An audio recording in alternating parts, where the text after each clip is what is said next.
شلوغ دیگه. امروز خیلی کار دارم. الان ساعت 6 صبح. میبینین من آماده شدم برای اینکه 40 دقیقه زودتر بیدار شدم و ساعت 7 باید استخر باشم و ساعت 10 باید دوباره از این استخر بیام بیرون برم یه استخر دیگه. 11 میام خونه. باید برم ناخونامو درست کنم. از ناخونام ساعت 6 و نیم هم کلاس زبان دارم تا ساعت 8. خلاصه که امروز خیلی روز شلوغی دارم. خب بچه یه صبحانه خیلی سریع میخوام درست کنم که من عاشق این صبحانم. الان بریم با هم دیگه کورنفلکس درست کنیم. قشنگترین صبحانه دنیا کورنفلکسه.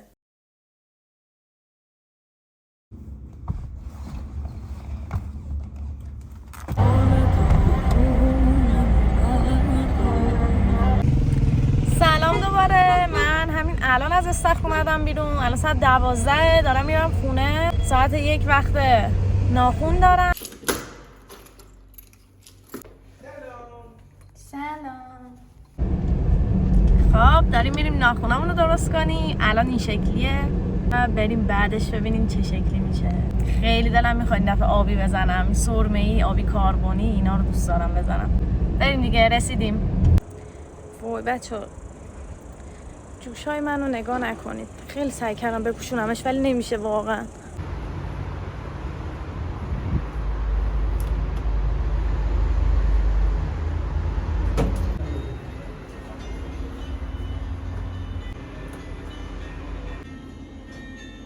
اینم تیپمه که خیلی من این تیپو دوست دارم. یه شلوار لینن کتونی سفید. وایسا این کتونی سفید و یه دونه از این شومیدا.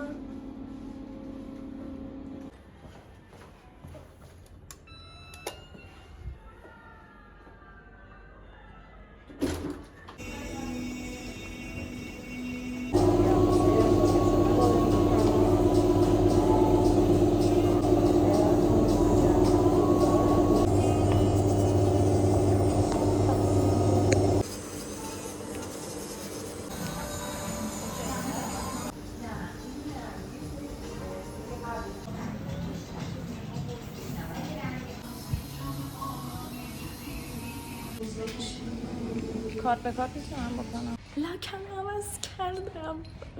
یس لاکم. این از لاکم. وای انقدر خوشحالم. نگاه خدایا شما فقط رنگ رو ببین. خیلی دوستش دارم. چه به هدبندم میاد. بریم سمت ماشین. برم سمت خونه ناهار بخورم. بعدش دوباره ساعت 3:30 شاگرد دارم. بعد برم استخر. متاسفانه از توی استخر نمیتونم براتون ولاگ بگیرم.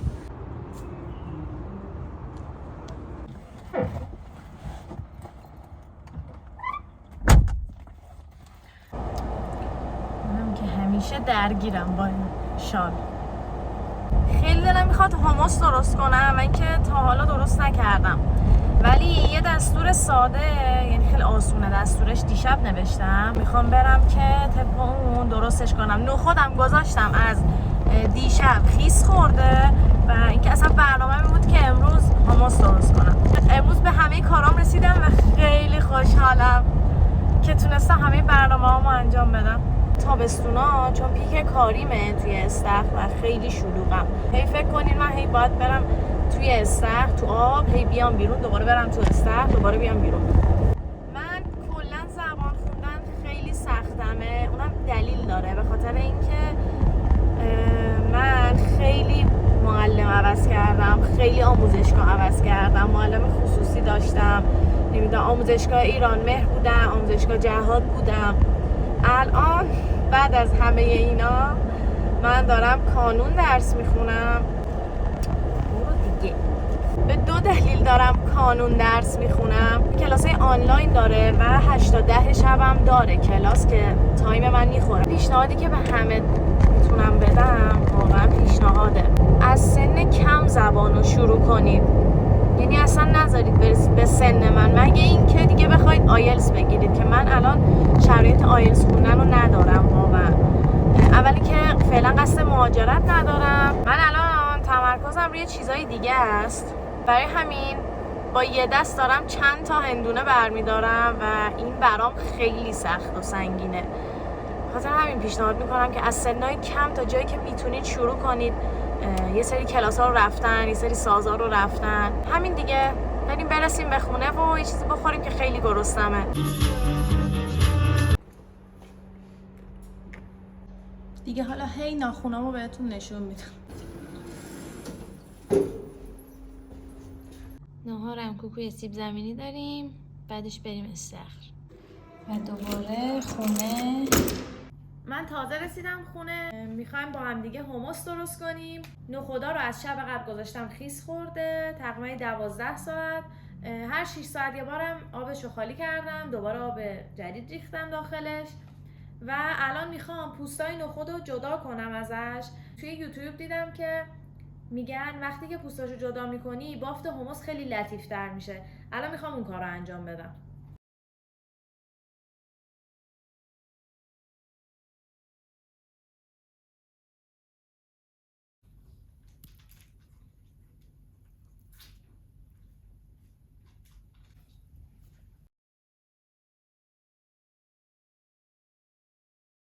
الان نخودا رو ریختم داخل میکسر، بقیه موادم باید بریزم میکسش کنم.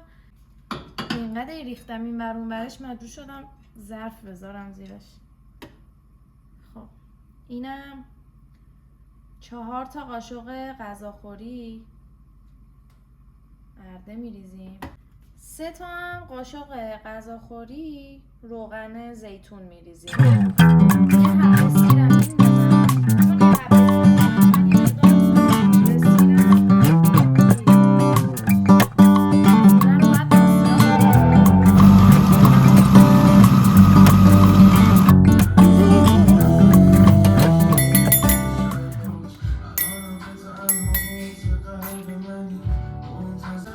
احساس کردم زیرش یه ذره کمه و نمک نداره، یه ذره زیر و نمک اضافه کردم، یه ذره هم فلفل قرمز دوباره زدم بهش، دوباره هم بزنم بچشم ببینم که چجوری شده.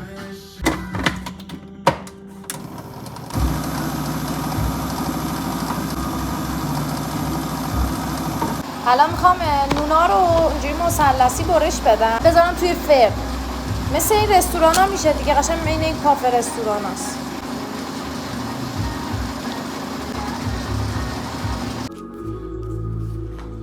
پودر سی روغن زیتون و فلفل قرمز ریختم و هم میزنیم و میذاریمش توی فرن.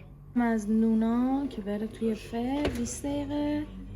یه چند تاش هم گفتم سرخ کنم چون که میدونم بیرون این نوناشو سرخ میکنن. حالا دیگه ببینیم که کدوم بهتر میشه دیگه، فر یا سرخ شده. خب اینم از نونای توی فر رفتم. اون سرخ شده رو احتمالا بزنم روی هموس، ولی اینایی که توی فره رو میچینم دورش. احساس کنم اونا حالا یه حالت سوختگی داره، اونا خوش رنگ تره تا اینا.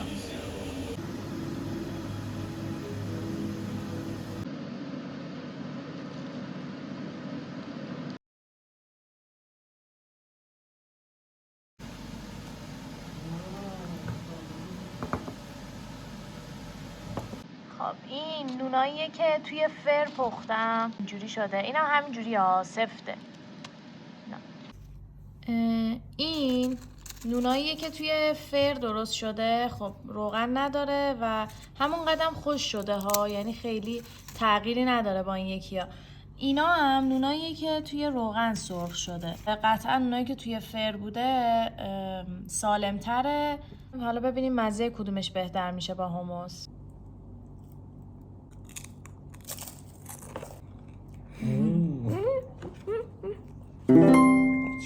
خوب شد. گفتی من دوست داشتم. بگو. محمد هموس خیلی دوست داره. گفتم. از هر هموسی که بیرون خوردیم خیلی خوشمزه تر شده و اصلا معلومه که تازه است. الان میفهمم فرق هموسای بیرون با هموس تو خونه چقدر زمین تا آسمونه واقعا.